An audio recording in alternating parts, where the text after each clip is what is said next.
Suckers!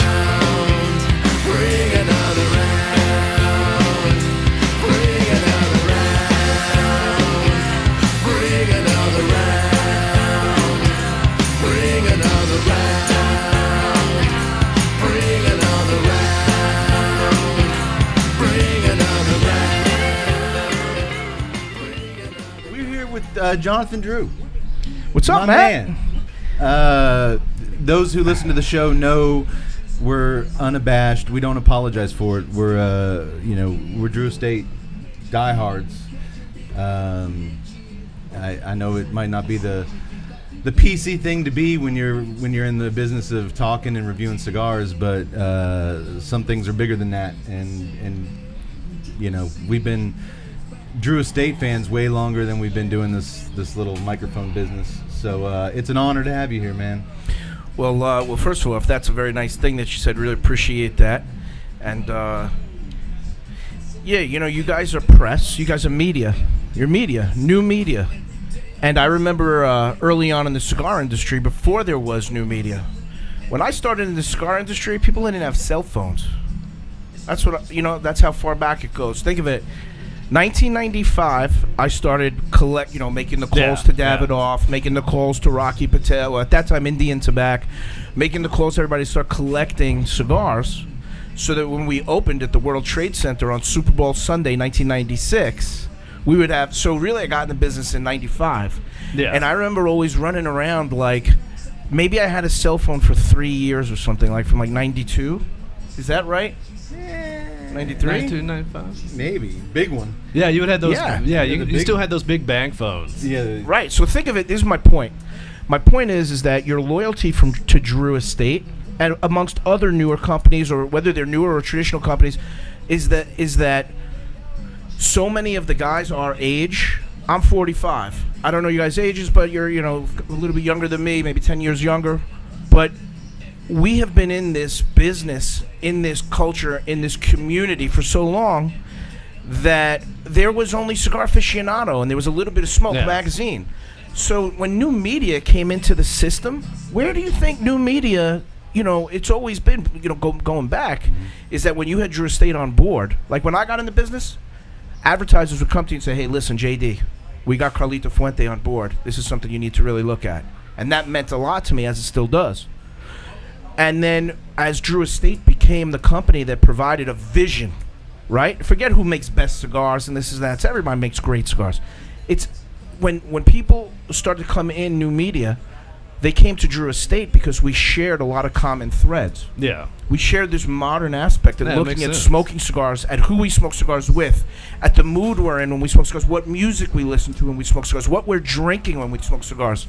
So your unabashed feeling of this aspirational thing that includes Drew Estate in aspiration is because Drew Estate is the company of yes. Drew Estate is a company that we got behind new media from the very earliest days, and we stood behind that because we weren't always the most loved company of Cigar Aficionado. We had to find other vehicles. Very true. We didn't have an interview from Cigar Aficionado for 13 years. Yeah. They were interviewing guys with one roller, interviewing people with. Now that doesn't mean that we don't love the magazine, because even though we were never their focus, doesn't mean that we didn't love them. Right. But we had to build our business, and we had to look for ways to spread and tell our message.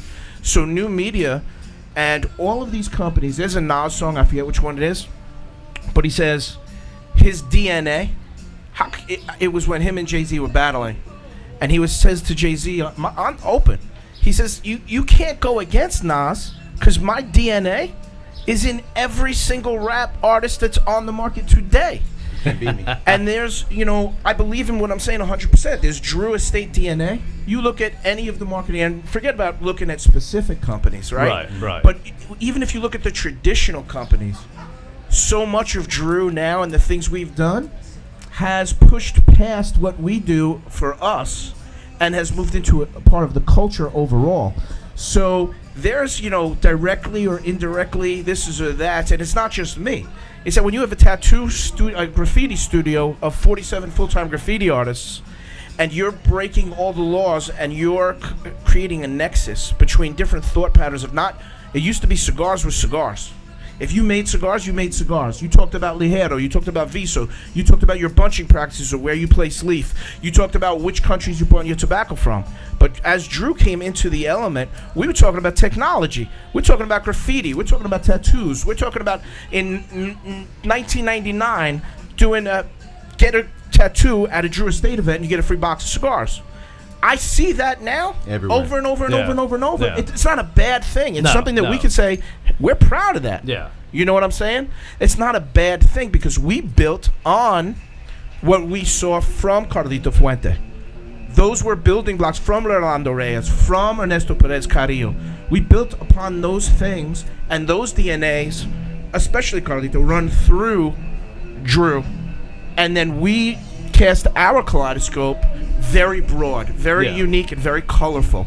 I mean, we've added so much color, and not just me, and not just the people who are at Drew Estate now, including the Steve Sakas and Nicholases of the world, and many other guys. It's evident, and coming from 6-7 years ago when I started getting real heavy into cigars, that's one of the things that instantly, around that same time is when I joined the world of Facebook, and that's one of the first things that drew me, no pun intended, drew me to Drew Estate. Is it was not just a cigar line, it was not just a personality, it was a culture, it was everything, and the level of communication with, when I'd get on there and drop a video, because we come from a filmmaking background, and to have JD jump on there and kind of we talk about some film stuff, or we over the years we'll talk music and all that. It's like that umbrella of everything, music, art. Yeah. I I just think it's funny when you have established players in a market. You get a new player who comes in who, like you said, you look at the landscape, you grow up in it, and so you start taking everything that you like, and you adapt it into your own practices, but you do it your own way. But when you're at it long enough to where it becomes successful, then all of a sudden the established players that you looked up to start looking to you and start feeding off of your ideas. And it's just kind of a neat little kind of circle of business life, if you will. I dig it. That's why I'm kind of curious as what you got going on in the alcohol biz. Well, we're going to hit the alcohol for sure. We're going to talk about that in a moment. But, the things that you guys are bringing up, it happened organically in the conversation because, when you have a powerful brand like Drew Estate, and we're not the only powerful brand, I've just been mentioning a whole bunch of them, right? When you have a powerful brand, guys like us who like to be distinguished from the average dickhead, right? We don't sell to the Davidoff White Label guy. That we're a different company with a different message, with different people who buy our products. You know what I'm saying? Take Drew Estate guys, line them up. Take Davidoff White guys, line them up. Watch how many beards are on the Drew Estate guy. It don't mean because it's a hipster thing, it's a new thing. It's that the profile of our guy is different. We're a little fatter. We're blue collar. We, eat a little bit more bacon. We are more, I say it like this. I don't want to say we're more real because everybody is real. If you are, if you're true to yourself or not, you are what you are, and everybody should be celebrated. But the things that you guys are bringing up organically in the conversation is the very principles, the foundation, the umbrella, the foundation, all those words, they come back to this brand that we have. We have so many brands at Drew Estate, right? Right. We have 8 or 9 brands that we make for ourselves. Then we make the Pappy Van Winkle for Julian and the girls, and we make the Java for Rocky. That is a very unique thing think about a factory that makes 130, 135,000 cigars a day, right? When you have a factory that makes 20,000 cigars a day, people, that is a huge factory. 20,000 cigars a day means you on your way. You're going to the dealership and thinking about, do you want it in red or do you want it in silver or maybe one for the wife? You're all right. You got a fat gold chain on. And you're making brands for people coming to you. All these guys, hey, look, we want this brand, we want that brand. Where's the money, right? We never took that route. We always took this route where we don't really run around making brands for people. We're extremely. So when you think about the magnitude of a factory that makes 50,000 cigars a day, premium cigars, no machines. Yeah. No machines. No machines and very few Liebermans, okay? We're talking about not just handmade with the leather strap, handmade. Yeah, we're talking a lot of hands touching. When you're at 50,000 cigars a day, of which, everybody knows at Drew State, we take 10 days off for Christmas. We don't take a month and a half off. You're making a lot of brands for people in Europe and Asia, and you're making brands. Our brand format has been really, really refined and clean, and the brands have something called raison d'etre. I named it after a beer. Dogfish Head has a beer called raison d'etre. It means reason to be. If you're just making a brand to have another brand on top of a brand, if you can't make Davidoff White Label better than Davidoff White Label, then don't make it. Yeah. If you can't make something the best of what it's going to be and have a reason to be in the market, then don't make it. But all those brands have a purpose. Yeah. All those brands have to feed into one larger purpose, and that's the big brand. That's the mothership. That's Drew Estate. And luckily, what we've really done right is we've been so inclusive with our people, meaning our relationship to the final consumer. Yeah. Our relationship to the store, our relationship to new media, our relationship to the suppliers. When we do a Kentucky Fire Cure barn, a Kentucky barn smoker, a Florida barn smoker, a Connecticut barn smoker, when you go to Connecticut Valley, you notice our relationships are not just a relationship of a large consumer of raw material. Our relationships with these people is going to their houses and being part of their family and going to weddings and this and that. We've really taken this very organic, really textured approach, and it just happened naturally because, quite frankly, we didn't know what the fuck we were doing half the time. It was just organic. But it makes sense, and if you think about the Drew Estate line, everything, it clicks when you say that because, Nica Rustica filled a void. Undercrown filled a void. Everything makes sense. Everything. It's not like, oh, I didn't see that coming. Yeah. It's like, oh shit, that's what we needed. But that's from a marketing position, right? Mm-hmm. So that void, you're almost at the point. Let me just drill it one step down for you, right? Okay. If you're in a marketing company and you've been hired by X, Y, and Z company to come and sit in their board meetings and say, we're missing the Connecticut mild cigar, right? We all know companies now that have strong, never made mild cigar. Now they have mild cigar. Whether they came up with that because they're sitting with the family in Miami or whether they came up with that in a board meeting, right? Those are reasons to come to those products to market because you want to be able to compete in that segment of the market. Right. That's not what I mean by raison d'etre. What I mean by something from that is more religious. It's one step further. Let me explain it to you. It's a combination of two things. Raw materials. When you're making 130,000 cigars a day, when you're buying broadleaf in the Connecticut River Valley, you're buying 300,000 pounds of broadleaf, which makes us the largest purchaser year after year for the last 2 or 3 years of broadleaf Connecticut tobacco, other than Backwoods, which is a mass market brand. Yeah. When you're buying that kind of material, you can't use all of that material on Liga Privada 9 and T52 because some of it's not high enough quality. So you have to have a Nica Rustica, right? You have to have a Nica. I used to sell that tobacco to Pepin. All that tobacco was great tobacco, beautiful tobacco, but I didn't have a brand for it. Right. So that's why I'm showing you. There's two reasons for raison d'etre. One of them is not because you're in the board and some douchebag is saying, we need to compete in the broadleaf, less expensive market. And you go, yeah, that's what we're going to be. We'll make some money. And we're going to make money whatever we do because we do it flavor. We got flavor. We got that. But the thing is, it's about two things. Raw material. Your raw material creates the raison d'etre. So when we're buying this amount of material, right, and we say, hey, we're no longer going to sell this other material, all this broadleaf that we can't use on Liga 9, it's not because it wasn't good enough tobacco. It's just as good. It just wasn't thick enough to be a Liga 9. Yeah. So we made other blends out of it, one of them being Nica Rustic. So that's a raison d'etre out of commodity based. That's a fundamental, on the factory, total efficiency issue. That's a reality that we must deal with. So I must be able to burn through broadleaf tobacco on the floor, not because some douchebag in a board meeting who brought an advertising agency with some fucking idiot is telling me because I got to be there compete in the broadleaf market.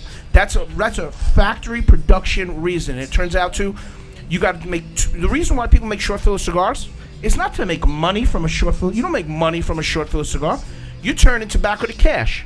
You're building up all these piles of short filler. All of a sudden, you got $500,000 of short filler there. What do you do with it? So you make a 70-30 blend. You make a 60-40 blend. You got to make a blend that moves that filler out. Even if you're breaking even, you're turning it's the extra parts that you're turning into cash flow. Second thing on the raison d'etre is what's in your heart. That's when you come up with some shit that's a acid cigar.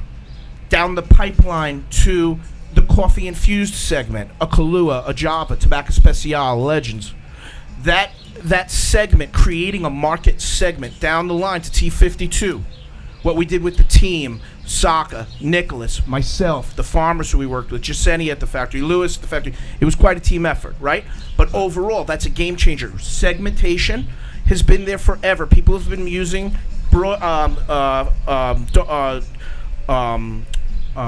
not prime tobacco, stalk cut tobacco for hundreds of years. So when we come back to it, no one used the word stalk cut. But what we did was we focused on that stalk cut aspect. Of course, dickhead. So, focusing on that and taking something that's already been used before, but putting a hyper focus to it and being able to take that concept and broaden it out so everybody understands it. You walk to any cigar shop now, and the retailer who's there or clerk is going to be able to say to you, this is prime tobacco. It means the leaves have been picked off the stalk, put into hands, and brought to the farm, or it's stalk cut. They cut the bottom of the stalk and hang it. We ain't the only ones doing it. Right. It's how we took that concept that's already a time-honored concept and brought that product to market. It's called class. It's called class. It's like wearing gold teeth. Only do a class can wear some gold teeth. You can't pull that shit off if you don't got no class. It's class. Straight out. Then in that same aspect, looking to fire cured tobacco. This again is a market segment. We didn't create that. This has been 200 years. Italy, United States, Cyprus, all around the world people are fire curing. All around the world. They're fire curing peat and making scotch out of it. Yeah. They're fire curing fish and making Dutch fish out of it and all sorts of whatnot, right? Fire curing is a cooking process. It's a process that's different than if you're fire curing, but taking that process and breaking that process down into a market segment where others can compete with us, either indirectly or directly. That segmentation is the other part of raison d'etre. That's where it's about your imagination. Do you have it in you? Do you have it in you to create, to bless, or do you not? And some guys are really good copycats, and there's a reason for them, and we need them in the industry. It's not, it pisses me off. Me and my dad get in the car and go afterwards, motherfucker. You know? He's shaking his head. But you know what? An industry is an ecosystem. You need super premium, premium, popular priced, mass market, and cigarette. All of that area, all that segmentation are important. Without one piece of that ecosystem, prices jack up for all of us. And so if you remove premium cigars, prices for mass market cigars are going to go up. If you remove mass market cigars, prices for premium cigars are going to go up. We're an ecosystem, and there's things that there's mega giant companies. You know what I'm saying? These huge companies, Hale and Cotton, Lancaster Leaf, owned by Universal Leaf, that operate from 13 countries. They operate these big companies. They find efficiencies of scale. Listen, I'm a tobacco guy. I'm good at handy at the graffiti and handy at running a company and handy at being part of a movement and all that. But at the end of the day, I lived in the factory for 14 years. That's what I did. You know, I listen to people talking about the tobacco and how they, get cigar. Listen, man. You know, I'm all up for talking tobacco, not marketing.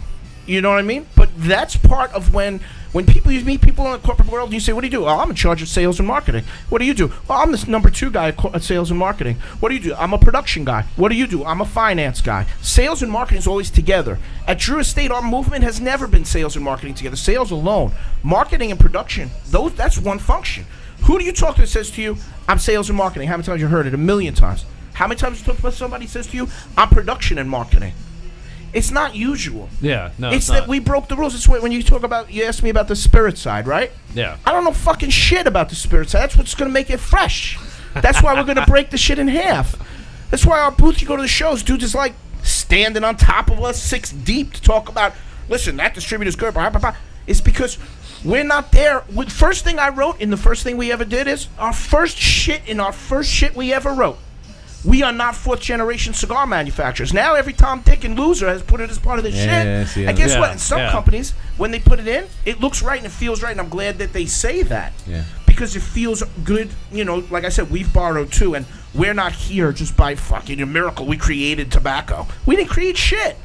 right? Right. So it's all an evolution and it's all good. But what I'm saying is what we brought over from the tobacco side, the way we worked the tobacco side, I went back to Brooklyn. You see this dovetail right here? When I sold Drew Estate, we sold Drew Estate, I was already 4 years into this product. This wasn't like, oh, dude sold Drew Estate, now he's got his liquor. Yeah. I bought a farm here with Jeff from Corona Cigar Company. We bought a farm in Orlando 5 years ago to be able to put 10. We bought 10 acres in Orlando to put a distillery. That was 3 years before my Swisher deal. Yeah. So this has been on the hit list, and we're working through this for many, many, many years. Yeah. What you see now is how we coming into this. We went back to the roots. JD went back to the roots on all things. Because your roots, when you look at the best music, it's always the earliest albums when they're raw. Yeah. Yeah.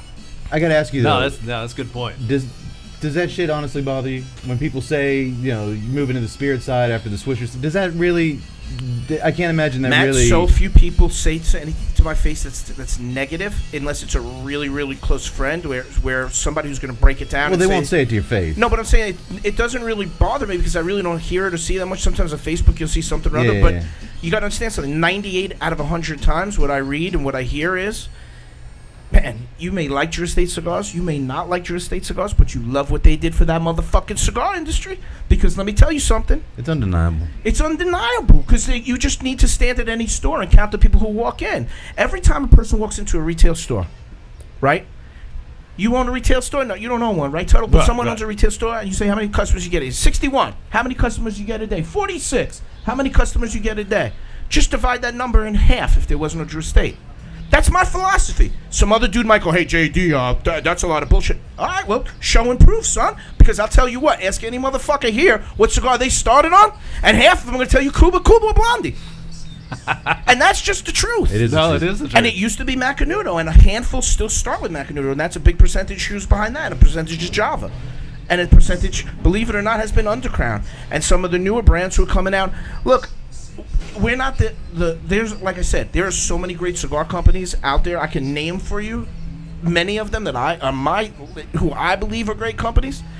But, you know, we're focusing right now on the Drew Estate side. Right. So the attributes of Drew Estate are certain things that I'm covering. But the bottom line is if we didn't have this connection with our ultimate final consumer, if they didn't connect to us, then we'd be out of business like I went out of business with my tattoo shop in Nicaragua. The people didn't connect with us. We sent a message, right? A message in a bottle. And the bottle never got found by nobody. Same thing happened when we did Sauza tequila cigars. What we lose on that one? 500 grand? And we were broke when we did that. 2002. Yeah. How much we lose on Chateau Real? $700,000? How much we lose on that? You know, we've done other brands. We've made so many risky moves. Acid fat tips. We lost $800,000. Then with salaries, $1.2 million.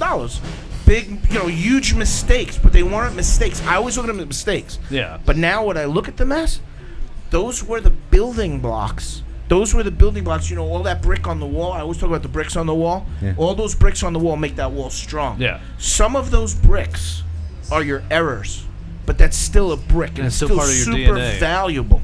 It's so valuable, those errors. Whether they were errors because of mistakes, or errors because you hired the wrong guy, or errors because your plan backfired on you, or errors because you just sucked. Whatever it was, because sometimes we executed poorly. So that's how this whole piece comes together. So it doesn't, going back to your question, it doesn't bother me if someone says something negative about Drew, because anytime that you are successful, you're going to have people who are either haters, or you're going to have people who are against inspiration because they feel like they are making a statement and they are creating something relevant by being against something positive. Yeah. You hear what I'm saying to you? Yeah, that makes sense. It's like it's the same thing. It's called a troll. It's like troll mentality. Yeah. And I share that. That happens sometimes with me in my life. I'll give you a point. 50 Cent. I've been listening to 50 Cent for so many years, right? But when 50 Cent blew up, guess what? I stopped listening to 50 Cent because I'm seeing, like, you know, 18-year-old girls, 15-year-old kids listening to 50 Cent. I felt awkward. Yeah. So I walked away from 50 Cent. But when 50 Cent's huge success, what's up, Fred, came down, I went back to 50 Cent. I don't love as much of the music as his early shit. That's what we were talking about. Your earliest shit is your raw shit. That's that. Bring it back to the essence where you find all that pain. It's all about pain. It all comes down to pain, and that's where all of the greatest journeys are taken, is through pain. Our podcast is dripping in pain. Yes. And that's why your podcasts continue to grow and continue to get. Look at even your setup in here. You know, you're thinking where if you guys came in with the big dollar, this and that, you made a mistake, maybe put yourself on the stage or you put yourself to a different place. It's just all those basics is when you got to scrap things out, is where all the most beautiful shit happens. And that was my point about going back to Brooklyn to do the Dovetail rum. So the Dovetail rum is made in Alberta, Canada, okay, of which there are some great rum, not my rum, I'm sorry, man, I got a lot of shit on my rye, on the John Drew rye. Yeah. That's from Alberta, Canada, of which there's incredible ryes coming out of there right now. Right. I mean, incredible rye. One of the ones that I love a lot is that Whistle Pig. Incredible products. Northern rye. Sometimes you go back to a place where you're inspired for whatever reason. I did my first internship in Canada, in Quebec. And I go back, whether physically or mentally, I go back to those times. On the rum, on the Dovetail rum, for the art on the Dovetail rum, where we started with acid was in Dumbo, Brooklyn. Again, that's going to be brightened up. You see how explosive the Brixton mash is, how it's just lit up like a Christmas tree? This will be bright like that. This was a print run, and we just didn't get the color right. But you can see the art behind it is absolutely... It's beautiful. It's beautiful. It's first class. Who's the artist? The artist is Cam. His name is Craig Anthony Miller. And he's in Brooklyn, in Dumbo. Okay. And, I mean, everybody in Dumbo knows Cam. Everybody in Dumbo. He's not, Shepard Fairey stature or Tristan Eaton stature or Banksy. But to me, he's as good as any of them. Yeah. So when I went back to Brooklyn, to Dumbo, where we started Drew Estate, where we found Scott Acid, who became the Acid guy, and that brand that we've grown, there was inspiration in that. My dad was there that day. Walk-in Chin was there, who's the president of the Chinese Police Association. Close people to me. It was a moving day. It brought me back to the essence, and that's my whole point on the spirit side, is that Brixton Mash Destroyer, this is fucking with people.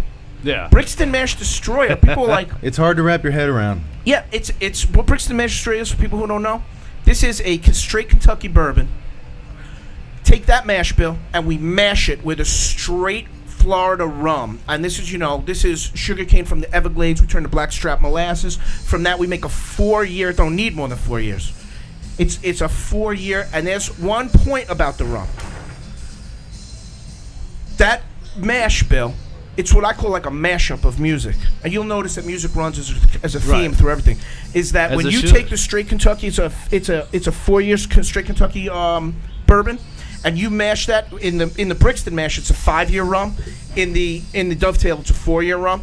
When you put those two together, the 4-year bourbon and the 5-year rum, you can drink that 4 different ways. You could drink it straight, then you're getting that bourbon and rum experience. It's a 55-45 blend, basically. Okay. Or you could drink it with ice. Now you're moving into that Johnny Blue, super smooth, stupidity and that smoothness, right? Or mixologists got stupid with it already. I was about to say, yeah. Mixologists got stupid with the Brixton Mash Destroyer already. And then, of course, as a shooter, if you just straight out loco. Now...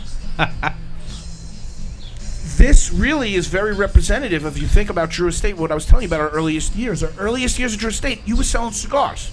You weren't blending that with, conceptually, graffiti. Yeah. That blend didn't exist. It was cigars. Brixton Mash blends, it goes back to the roots. It's like when we did Pappy Van Winkle, and I wrote in the copy, I said, imagine you had a bottle of Pappy Van Winkle from the very first Pappy Van Winkle ever made of the liquor, of the bourbon. Mm-hmm. That was our Pappy Van Winkle first-year run from last year. Second-year run is just as good, probably better. But it's not from the first year. Right. If you got a box from the first year, you got something valuable, worth a lot of money. And in many years, that things will be worth a lot of money. But some things are worth money, and some things have nothing to do about money. It's just in your mind. It's in something that you own in your collection for the day you have a child or the day you get married or whatever it is. On the Brixton Mash, this is all about the earliest days of roots. It's been blessed. This is the blessing of being as raw a motherfucker you can find, and taking that kid, bringing him through the shit, going all the way, get to the finish line, and then from there, you can't be raw no more. But we did. We came back out raw as a motherfucker with the Brixton Mash. This is what I'm talking about. The Brixton Mash Destroyer. People say, why are you calling it Brixton? Brixton is a city in London. Yep. It's the Brooklyn of England. Okay. Brixton is Brooklyn. When you go to England, you go, where's Brooklyn at? Brixton. They go right there, Brixton. It's the Caribbean of London. You know, that's where it all goes down. When you go to Brooklyn, you got my father from Brooklyn, Spike Lee from Brooklyn, Woody Allen from Brooklyn, all sorts of basketball players from Brooklyn, Jay-Z's from Brooklyn, Biggie Small. Brooklyn is Brooklyn. Where do you think Brixton? Same shit. What's my dude who just died? The singer who was from Brixton, England. Bowie? Brixton. Oh, was he a Brixton guy? Yeah, a lot of dudes are from Brixton. Everybody's from Brixton. If you are from England and you're not from Brixton, you might as well just go away. Because I'm joking. Supposed to laugh. Say you're from Brixton. Right. You say you're from Brixton. Yeah. Or Bristol if you're Banksy. Great. Now he just blew our English. Well, that's like in Texas. They blew our English demographic. They hate us now. People ask me where I'm from in Texas. Just say Austin. Yeah, just everybody say, likes Austin. No, just tell them Brixton. So that's the thing is like Brixton mash. What are you doing? You're mashing it up from so many angles that dudes are perplexed. Dudes are writing it down. People should be getting notes out. Write it down. Put all your notes in place because this is how it works. It is all about collaboration. It is all about collaboration of the mind. It's about collaboration of soul. It's about collaboration of people. It's about collaboration of a movement. Mixed media is art. Mixed media is putting art down on the paper that incorporates what? It spray paint. It incorporates oil-based paint. It incorporates pieces of paper that you glue together. Mixed media is thick with texture and layers. Right. And that's what everything to me. I don't give a fuck if we're making cigars, if we're making Brixton Mash Destroyer, if I'm making Swisher cigarillos, that'd be a blessing. Let me tell you something. Across the board, whatever it is. If you start to see the pipeline of products that I have for 3, 4, 5 years down the road, what you'll notice about Drew Estate, about John Drew, about the unification of Drew, what you'll notice about what we do, it's all based in imagination, pain, soul, mixed media, art, all the themes, graffiti, hip-hop music. I remember thinking about the other day, BOTL. You guys ever go to BOTL forum? It's an excellent forum. It's been around for a very, very long time. It's a pillar in the cigar community. And BOTL forum, many years ago, 7, 8 years ago, 9 years ago, I wrote a piece in there about hip-hop. Some dude was, going off. And back then I used to post a lot. I used to be really online heavy. I told you, back in the early mixed media days, 10 years ago. I'm talking like the guy who started, the first blogger in the cigar industry, he's dead. His name is Gary Arts. You know? Gary. Remember Gary? He was one of the best guys you could ever find. He was the ghostwriter for Pepin. I linked him up with Pepin. Okay. So he used to be ghostwriter for a number of people. But the point of the matter is that, everything comes back to your core. And that's everything comes back to your core. Ernesto Perez Carrillo, he came out with his initial line. Later on, as he came out with more brands, he called his first line the core line. It was such a perfect word. It was so perfect because you don't want him to say, "Oh, Hoya de Nicaragua," the first one, the regular. Yeah. Right? Yeah. You don't want to say Luziona. The first one. Me and Dion are sitting in Nicaragua up in my factory, and we're talking about his, your first one. Every time we say, the regular. And I was like, dude, you got to stop saying the regular. Yeah. You got to stop saying the original. We need a word for that shit. Yeah. And he's like, what do you mean? I said, listen, you need to define that because it ain't the regular. That's bad. Yeah. You ain't the regular. Homeboy ain't the regular. Look at him. It's about, that has to be something. So original document came out. That's a creative mind, Dion. When he says original, as opposed to the original document, it takes you to that place. It took me to Brooklyn. It takes not that word, but it doesn't matter. Drew Estate and what we do, we have to take you to that place. And where you really win is after you do it for a while and you come in a virgin and you do it for a while and all of a sudden you're Pimp Daddy and you know how to make cigars. You know how to create a blend. You know how to buy tobacco because you're not buying tobacco just for what you need right now. You're buying tobacco for 2 and 3 and 4 and 5 and 6 years down the plan. You're thinking about efficiencies. You're thinking about per stick contribution on cigars. You're thinking about how to find your indirect costs, come to the right places. All of these things start to come together and they create a really incredible mosaic.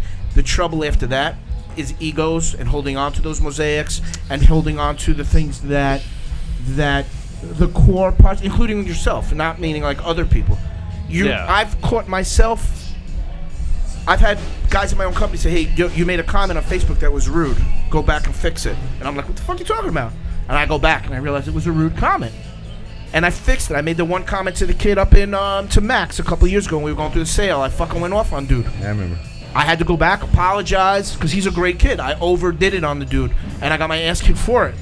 So these are the lessons in life. Those are bricks. Yeah. Those are bricks on the wall. Those are bricks, yeah. Some of those bricks are the ones that you find a foot up your ass.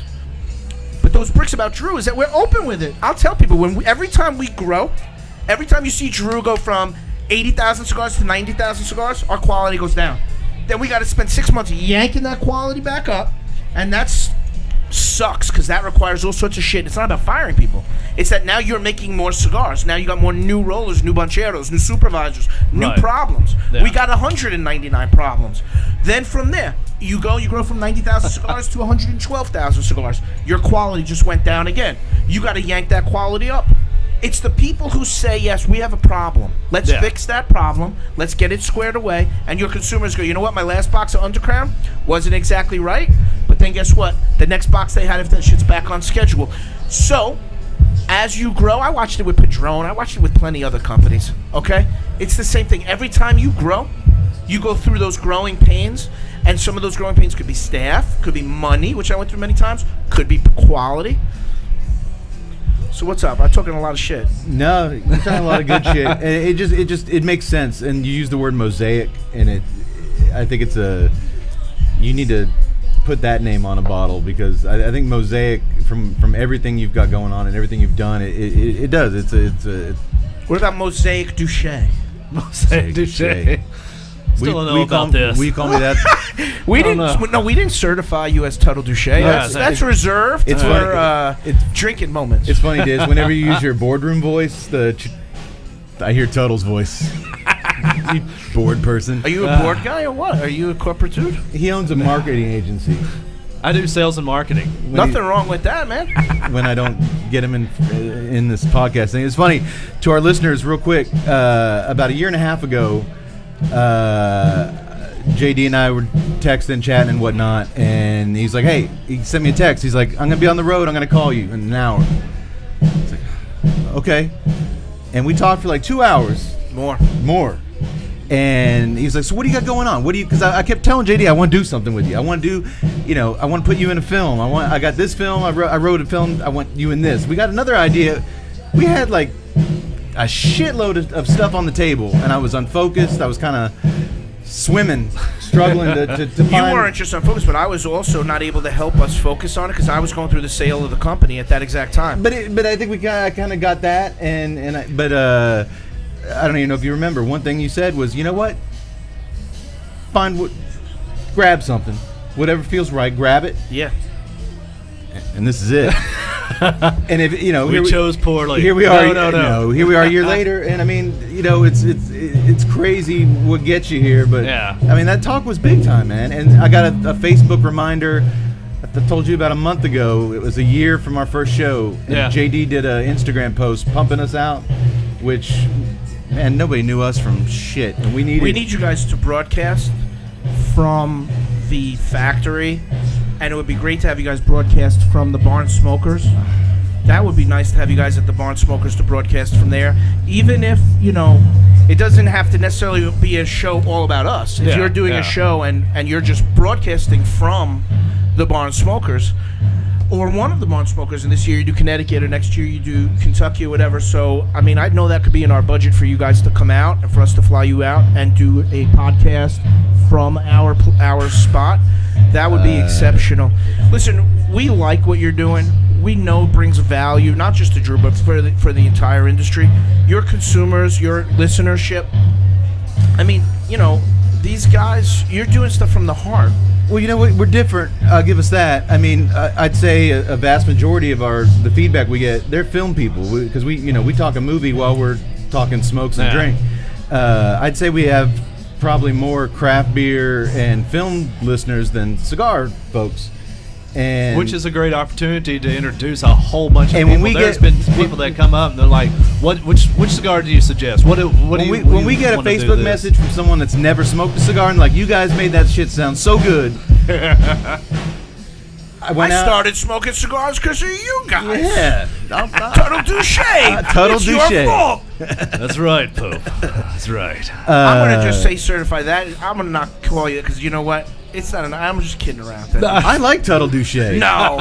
You can't stop it. It's That was a nice guy. just working. Man, you let it go. It's part of your mosaic. you guys- now. It's part of Let me my tell you. mosaic.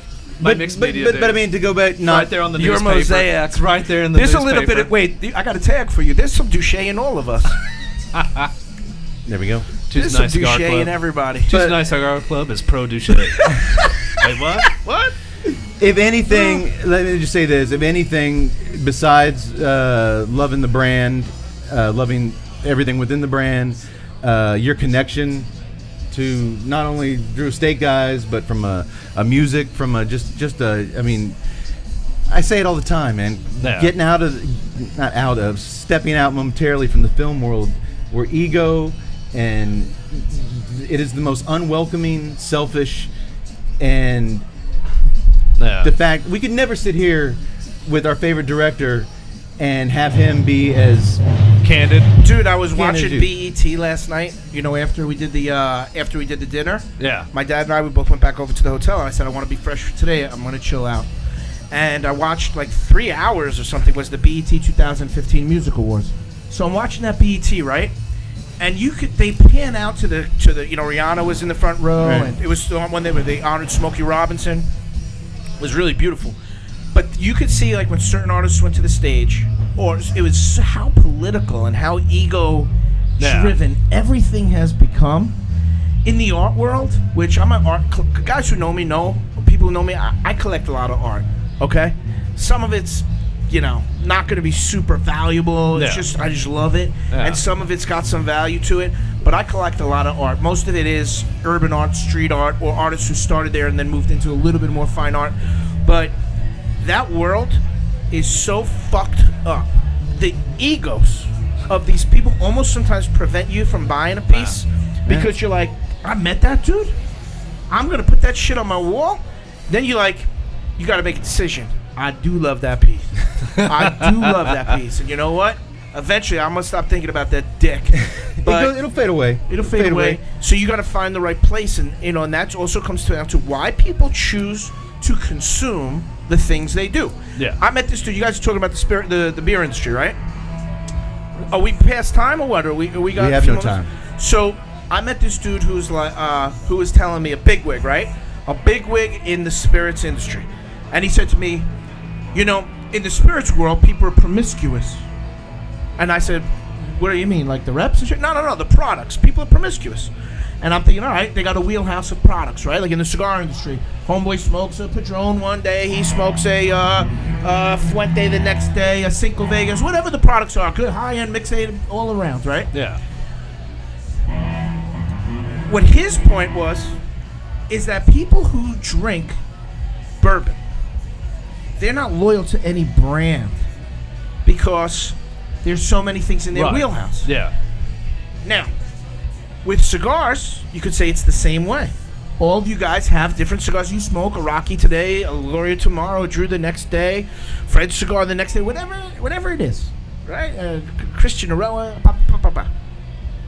So people are not brand loyal to that specific brand, like Underground within the Drew Estate line. I Right. only smoke Underground. Right. But bro, before you guys were in the industry, when I got in 1995, was the tail end of brand loyalty to the specific expression of the brand. Right.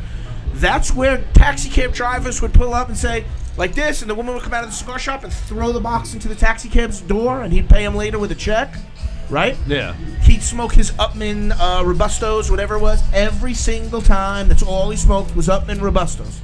Upman Lonsdale actually was one of the biggest selling cigars in the United States, talking through the 70s. Yeah. And whether it changed the brands from the Canary Islands, whatever the products were, the people were very, very, very brand loyal. That brand loyalty has changed because of the flow of information, our quest as human beings to go further into comparing and contrasting differentiation in our mind as well as in our palate. Where those things collide, that intersection, that mosaic that you get when after things go through that collision in taste and in your neurons and shit. Yeah. What are those things just popping around over here? Your neurons. Your connectors, right? Yeah. So this dude was explaining to me how, like, what he was trying to say to me is this: people won't be loyal to your brand. My natural inclination was to fight him and say, hey, this is a reason that you may not know about, that people may be loyal to my brand as we move forward in the spirit side. Forget about cigars. Yeah. And then I stopped myself, and what I did was I started to explain this guy. I don't know if it was a smart decision. I explained to him, like, take a company that I love, a company like Proximo, right? Right. They make Stranahan's bourbon. It's not bourbon, actually. It's a whiskey.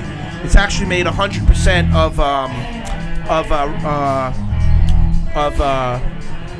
barley. Okay, so it's 100% American-made barley. So you got Stranahan's whiskey. Same company owns Jose Cuervo. Yeah. Same company owns 1800 tequila. Same company owns Kraken rum. Same company owns Three Olives vodka, and they also own Hangar One vodka, right? So they have this wide Bushmills. Wide net, yeah. They have brands for all parts of the market, right? As they should. They're a damn good company, incredible company. But there's a guy who drinks Kraken rum go, I believe in this company so much that there's a trusted relationship that now I am going to go and try their Stranahan's bourbon. No, I don't see the connectivity other than a bartender. Yeah. Where they're going to say, even then, it's a thin line. You go to the Stranahan's website, it may not have nothing to do with the Kraken website. It may not even be a link. Right, Yeah. right. Maybe there is. And my point is, this is a company that I like this company a lot. I think very, very, very, very highly of this company. Tremendously. It's a great company. And getting only better. So this is not a negative. Right. This is a thing about Drew Estate, this unification of Drew, is that when you smoke a Drew Estate cigar, if you smoke Tobacco Especial, more likely than not, you also smoke Liga Privada and Underground. If you smoke Liga Privada and Underground, more likely than not, you do not smoke acid. If you smoke an acid, you might smoke a Tobacco Especial. In other words, people who purchase our products, the trust factor of the company is so deep and so integral to the company itself, Right. that we have the ability to keep you in our rotation, in your wheelhouse. I believe that as we move forward into the new products, we have 3 new products right now. We have the Brixton Mash Destroyer, which is the bourbon, 4-year straight Kentucky bourbon, 5-year Florida rum, mashed together. Then you got I can't wait. Then you got oh no, you're gonna like this. Then you got the Dovetail rum, and the Dovetail is the 4-year rum from Florida right here, straight Florida rum. And then you got the John Drew Rye. And the John Drew collection of products will go past rye. Right now, there was a rye from Alberta, Canada that I had to have, so we bought it up. So as we make this transition into cigars, into maintaining, so me personally, I ain't going anywhere on the cigar industry. This could become whatever size company. I really don't care. I don't need this to be a big company. I want this to be a good company. Right. I want to make exceptional products where I don't know jack shit about the spirits industry, even though I kind of do now because it's been a 5-year dive. Yeah. But compared to 20 years of premium cigars, I don't know what. I'm used to having so much more information. Right. You know? So that aspect of it is like, man, I feel like this is Drew Estate all over again. I was about to say, that's where the sexy part comes at. That's where the passion comes at. You don't know everything. You're just I want to try this. And you've said that a lot. If you folks haven't got on to Drew Diplomat yet, we talk about it a lot on the show. We're some of the first beta testers on there. And yeah, you talk a lot on your post on Diplomat about it feeling like the early days. You know, you got to destroy the build. And I'm excited for you, man. Appreciate that, man. You know what? You see me making little notes and stuff like that. It's because, you know, I'm in a rebirth that I haven't been in 20 years. This is my 20th year anniversary in the cigar business. Super Bowl Sunday made 20 years. My dad and mom were there at the World Trade Center when I opened up our cigar company at the World Trade. Super Bowl Sunday passed, and we didn't come out with a 20th year cigar. We didn't come out with that 20-year John Drew or the 20-year whatever. Yeah. So I'm going to make the announcement right here that possibility, hopefully, I ain't saying it's definitely happening as a press release kind of thing, but I'm just going to say right here that wouldn't it make sense? Everybody's got these, 20-year products, 10 years. We've never done that. Yeah. And I think that, it's an appropriate time for us to say, look, man, we put a stake in the ground. We've been here 20 years. We've been doing this in the cut. I didn't live around the block from the factory. I didn't live in the city. I lived in the factory 14 and a half years. I've been only home in the States 4.5 years. I was 250 days a year in Nicaragua. Now I'm 250 days, 200 days in the U.S. And, that change, forget the change, but that time in Nicaragua, from a time where every building had bullet holes, from a time where women couldn't buy makeup, and because there was nowhere. There was 3 restaurants in the whole city. You had Los Ranchos, you had the Steakhouse, which was incredible. And you took the building from them to put Connecticut Leaf in, and La Chaguita, okay? And you had one other one, La Confianza. Those were the 3 restaurants in the city of 100,000.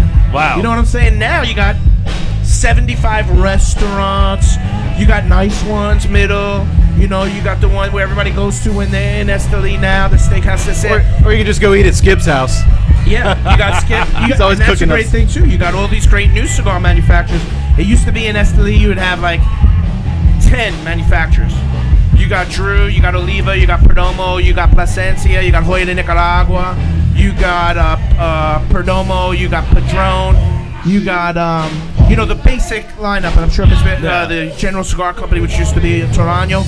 You got the basic lineup who was at Kiki Burger,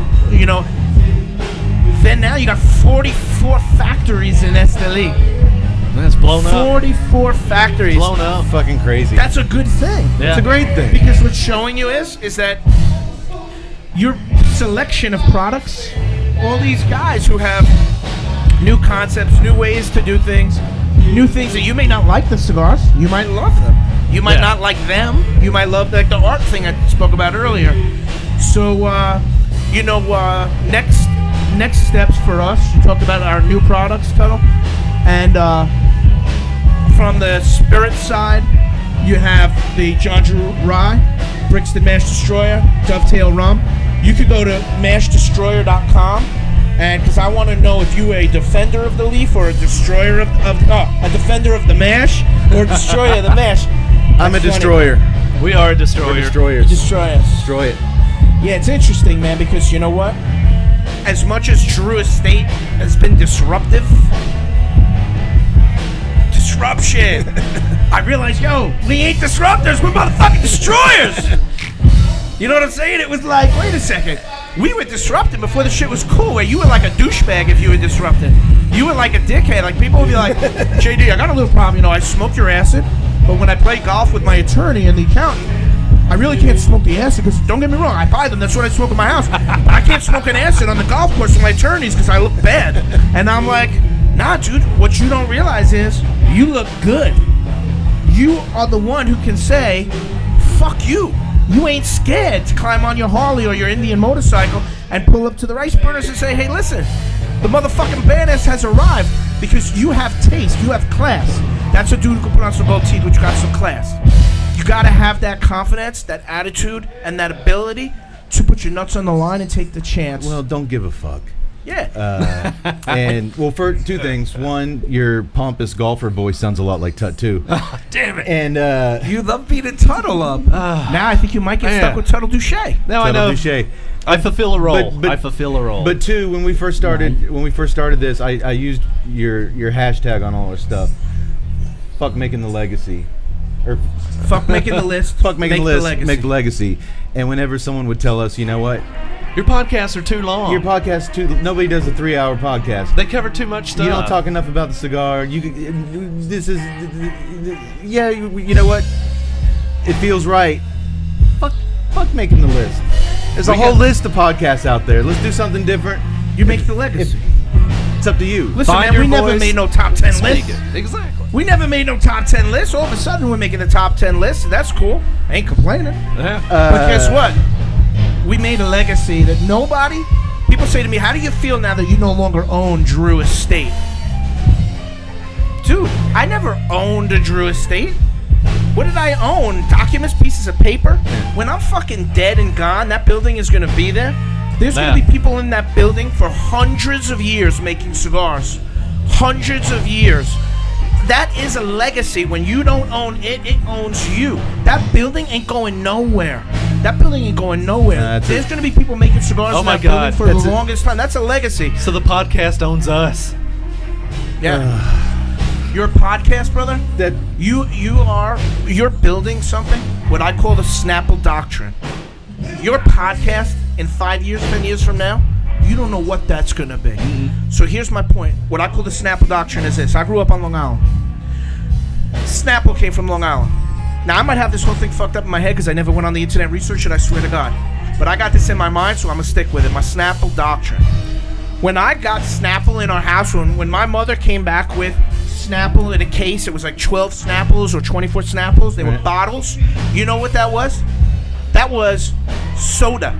And it was clear soda with no artificial ingredients, no artificial colors. Snapple was the best things on earth, the best whatever from earth, because it was soda. Yeah. It was a competitor to Coca-Cola and Pepsi. That's what Snapple was. But there just happened to be an iced tea and a diet iced tea.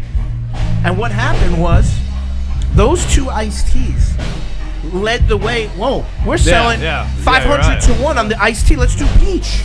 We're selling 500 to 1 on the peach. Let's do peach diet. Let's do a blend lemonade. And all of a sudden they found their wings. Like Drew Estate found our wings. Acid wasn't my first brand. Yeah. But we found our wings, right? That's building a legacy where you aren't so strict and linked into a system, to a plan, where it's called the Snapple Doctrine. Because I made that shit up.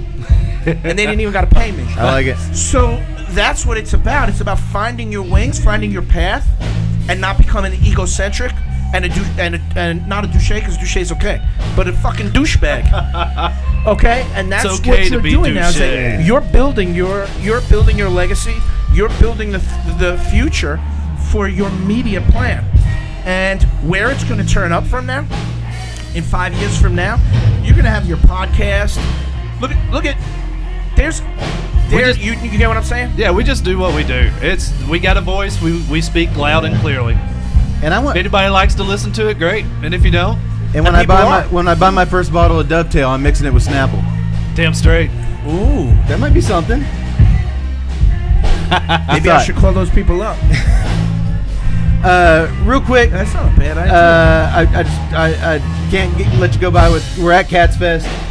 Cats Fest, for those of you who don't know, grew out of a Drew Estate fan page. Storm started Cats off a Drew Estate fan page. So us early guys went with Storm to there. You've always been Cats all the way. What is it that brings you here every year? What is it? Obviously, the Cigars For Warriors. You guys donate more than I think anybody every year to Cigars For Warriors by a long shot. And that's. And we're not doing enough. Let me tell you something. We should do. We're proud of what we do, but I mean, every year we do 2,000 cigars a month. It's on automatic, and then separate from that, if we do a barn smoker, we raise 29 grand. Do another barn smoker, 21,000. We bring these guys to all of our festivals. We bring them to our international sometimes trade shows. We bring them to trade shows like NACS, where we're there with Circle K, making introductions between Cigars For Warriors, Circle K. Look, here's the bottom line. I was in Nicaragua for a very, very, very long time, and I would come back to the U.S., and we were spending so much money giving out cigars to military functions. Yeah. And I was always like, what are all these events we're doing with all this military stuff? I didn't understand what was going on. That wasn't me. That was Drew, the other guys to Drew. And they started it where we were really supporting. We were doing 30 events a month, and where we were giving cigars to retired vets. We were doing this and that. And at first I was like questioning it. And then I started to realize how impactful this is to our military. Yeah. And I was like, once I understood what we were doing, so I wasn't the genesis. I love to take credit for shit, but I can't on this one. I wasn't the genesis for supporting the military at Drew Estate from the beginning. That was my business partners. Then when I came back and I realized what was going on and how these military guys were sending us email after email after email after email. Remember, technology changed everything for the way you view everything. It's crazy to see those guys. Dude, they go crazy, not just with our cigars, but everybody. So then, now, sometimes like a couple of months ago, there was the biggest, General gave like 30,000 cigars or something like that, and Solucci, the president of our company, got pissed off, and he's like, no, we have to come over the top. No one gives more than Drew to the military. So we then, on top of our 2,000 every month, gave like, I don't know how many it was, but it was the biggest one they ever got. We do heavy on the military stuff. We have 2 programs that we're very involved in. Cigars for Warriors and Techo in Nicaragua, where we build houses for homeless people. Okay? I'm backing off the Techo. I'm looking for a different charity for Nicaragua. Certain things over there isn't going to be synchronizing well with what we're doing. Okay. So that's going to change. But we have one thing we do in the U.S. I don't call it a charity. I call it a program. That's Cigars for Warriors. Because I know no matter where you set up a donation center, we got 200 and some donation centers nationwide. We have, 89 or 90 now members of the board. I know most of the board of directors. A couple of guys have changed. We lost one, this and that. But overall, you don't need to question when you give money to cigars, because Drew Estate and General and Cigars International and Rocky and blah blah blahs and all the other guys are giving cigars, and the final consumers at the stores are giving cigars to Cigars for Warriors. We need money. Yeah. These guys don't get paid. These guys it's terrible. They're sleeping on couches. They're staying at cheap hotels, eating bad food. They need to get some money. Storm, I hear his voice right there. These guys need to get a small salary or budget or something so these guys aren't being mistreated. It's like our vets. They're always mistreated. It's the weirdest thing. It's like, people who give you the most, the ones that you wind up treating the worst. It doesn't make sense to me. So we're fortunate to have this opportunity to bless back our deployed military. Look what we're doing. We're screwing over the non-deployed guys because we don't give nothing for them. So we need to do more as a company. I'm very proud of Drew Estate and what we've done, but I hope to build our Cigars for Warriors, and with that, CATS. The CATS Facebook group, that is a vehicle for Cigars for Warriors, because CATS brings people to the social atmosphere, and then we say, hey, you having a good time at CATS? Yeah. You enjoying yourself at CATS? Yeah. Where'd you meet your best friend? CATS. What's Allison met her husband here? Yeah. Right? So, and she ain't the only one. So all of a sudden, he met his Rev flew down and married him. Yeah, flew down from New York to Texas. Rev at Cats, flew him down and married him. It's a beautiful thing. Hey, listen, I got no comment, but I'll tell you this. From there, we say to you, hey, listen, what are you giving back? We need you to do some work on the Cigars for Warriors and help get out there. And let me tell you, people react and respond. They do great shit. Look, this has been, I don't want to over blabber, because you guys have been generous with your time. Your listenership has had an opportunity to get a flavor, a feeling for what Drew Estate, John Drew Brands, Drew Estate Tobacco, John Drew Brands Spirits. Unification of Drew is what's happening right now. The unification of Drew is saying, hey, all of this raw emotion, how do you channel that into a consumable that you're able to monetize, where you don't lose your soul and where you're breaking the limits and you're just aggressive, just nasty, just rude people, just nasty. John Waters said it the best. If you want to make any change on this earth, the only way to do it is through bad taste. You have to have, and a change only comes from bad taste. I know what that woman in Puerto Rico was saying to me about my gold teeth at a dinner party. They were the richest people in the whole damn Caribbean. And she said to me in front of all her people, they had all sorts of flowing garbs and stuff and fancy paintings and whatnot of Spaniards. And they we in español ella dice, Jonathan, ¿por qué usted tiene dental or de oro? And I said, why I got the gold teeth? I said, lady, that's straight class. When you get classy enough, you can be able to put in some of those gold teeth. And she looked at me and they all laughed because they already knew I wasn't, I was playing. But that's what class is all about. This group, you ever see this group, The Antword? No. Yolandi Fisser and Ninja and High Tech, they have a group called The Antword. DIE space Antword. ANTWOOD. Okay. The Antword with the R before the D. These people are from South Africa. Dude speaks 11 languages, hip-hop, but very rough. Very, very rough. Whether some of it is that they're, college educated, this is that. I doubt all that shit. These people seem like street people to me. But they got class in what they do. It doesn't matter. They're about to... National anthem? Yeah. Let's do what we got to do. Let's do what we got to do. All right. We'll come right back, wrap up. We're coming back? All right. We got Bayfish Gary in the house.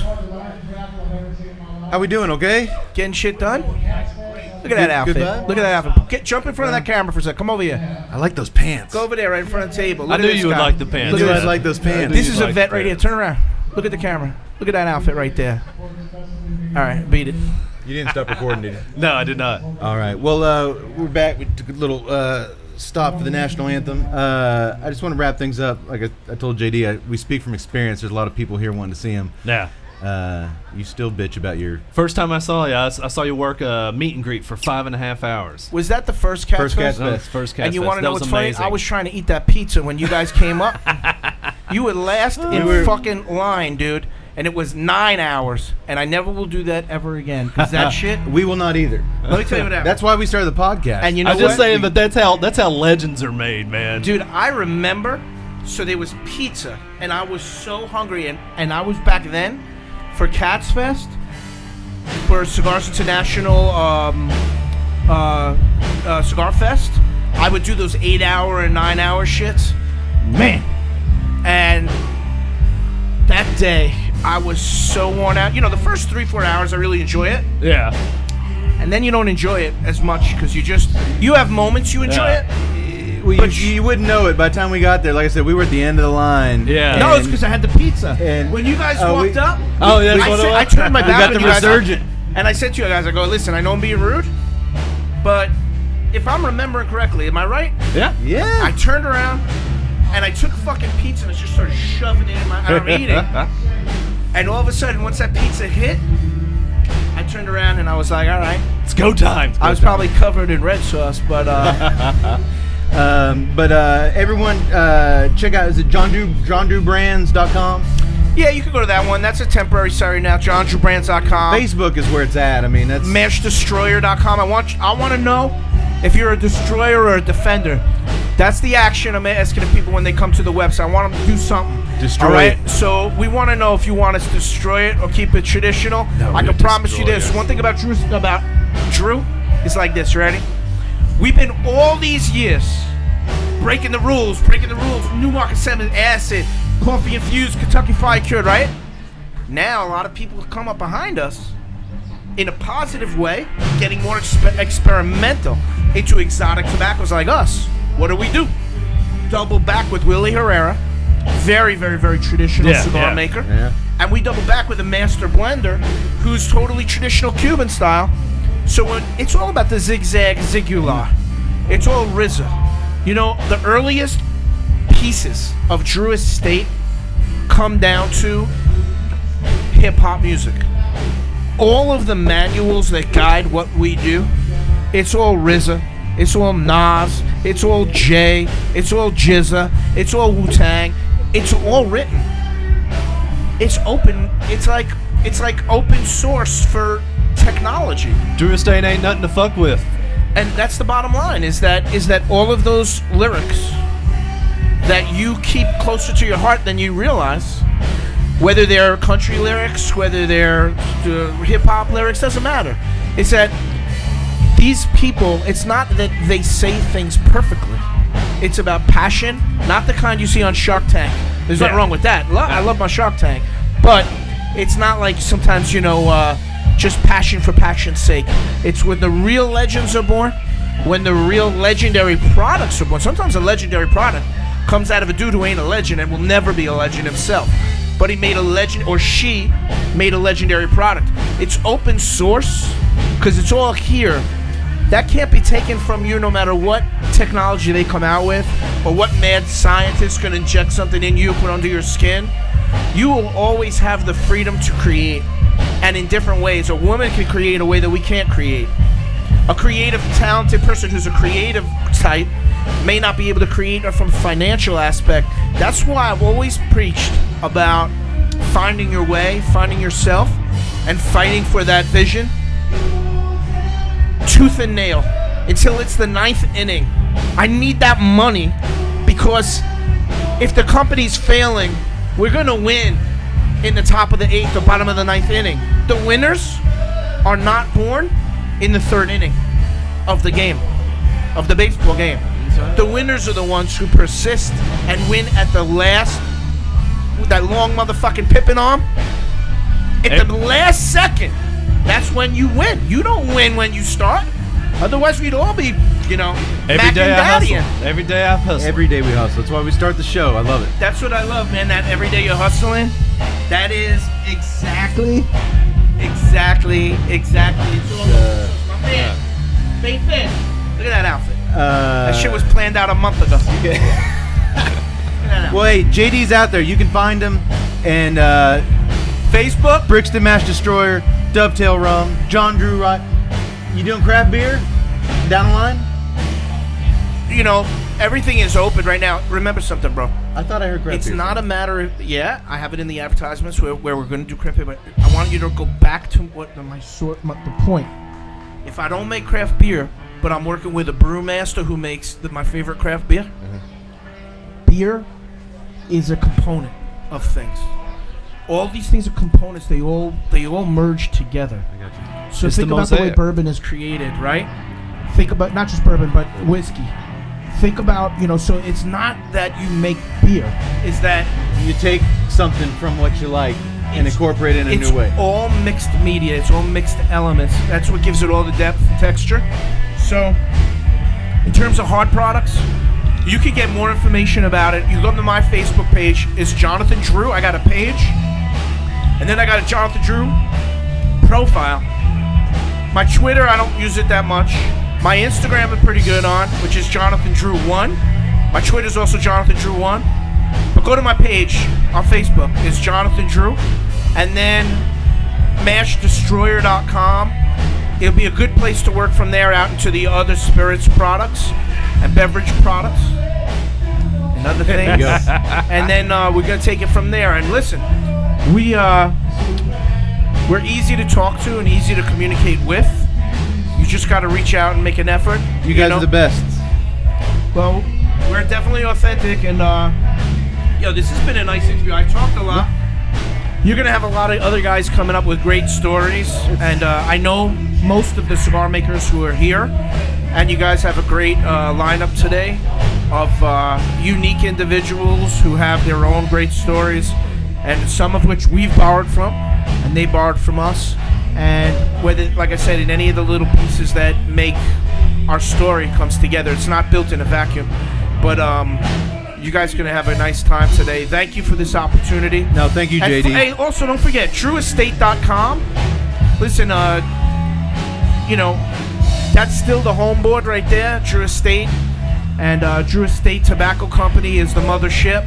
La Gran Fábrica Drew Estate in Nicaragua. We got a lot of people. I think Pedro is here. Pedro's You guys here? know Nicaraguan Pedro. And people love that guy. We usually would have Fabian here, but I think he's in Europe right now. We got Willie Herrera. He's in California. Grant Batson is the face of our pipe division, who's also like the mind behind it. So he's taking that out to the next level. We got a lot of great personalities at the company that hopefully down the road you guys can bring them up. Have you done an interview with Willie yet? No. No, we yet. met him at Cat's Fist 1. He wasn't here last year. He's a quiet guy, man. He's not as, loud I as think shit Sam, as me. Sam hit me up. He wants us to interview Willie and Robert Caldwell about All Out Kings. Oh, yeah. We're working with the Caldwell on the All Out Kings. That's a nice product. Yes, We've already started to roll that one. And I'm going to make some room for your boy over here before he kills me. Okay. Well, hey, thank you, JD. We could sit here and talk all day. We'll do it. We'll do it down the line.